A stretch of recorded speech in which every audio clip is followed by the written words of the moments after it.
तो चलिए आज ताप के पैमाने यानी स्केल्स ऑफ द टेम्परेचर के बारे में जानते हैं। ताप के 3 पैमाने होते हैं मुख्यतः, सेल्सियस, फ़ारेनहाइट और केल्विन। सेल्सियस की खोज 1742 में और फ़ारेनहाइट की 1710 में और केल्विन की 1810 में हुई थी। 1852 में हुई थी।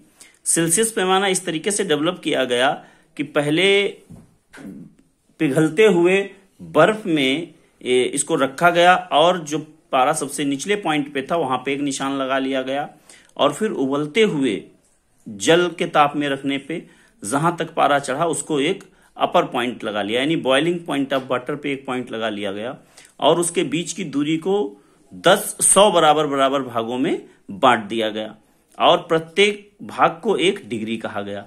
इसी प्रकार केल्विन पैमाना जो था उसमें भी जो है सीधे जो 0 डिग्री सेल्सियस पे था उसको 273 माना गया और 100 डिग्री सेल्सियस को 373 और उसके बीच की दूरी को भी 100 बराबर भागों में बांटा गया है। लेकिन जो फ़ारेनहाइट पैमाना है वो इससे डिफरेंट है। उसमें सबसे जो लोअर पॉइंट है यानी 0 डिग्री समकक्ष वो 32 माना गया है डिग्री फ़ारेनहाइट और अपर पॉइंट है 212 डिग्री फ़ारेनहाइट और उनके बीच की दूरी को जो है 180 बराबर भागों में बांटा गया है। तो सेल्सियस, फ़ारेनहाइट और केल्विन 3 पैमाने हैं। इनमें रिलेशन भी है सेल्सियस और फ़ारेनहाइट में। सेल्सियस फ़ारेनहाइट में रिलेशन है C/5 = F-32/9।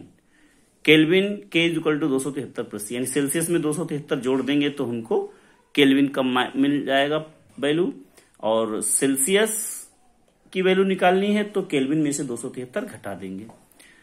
सबसे जो केल्विन पैमाना है साइंटिफिक एक्टिविटीज में इसी का इस्तेमाल किया जाता है और इसका जो सबसे लोएस्ट पॉइंट होता है यानी 0 केल्विन, यानी इस 0 के भी नीचे 273 जब जाएंगे -273 डिग्री सेल्सियस कह सकते हो, उसको हम परम शून्यता पे एब्सोल्यूट जीरो टेम्परेचर कहते हैं।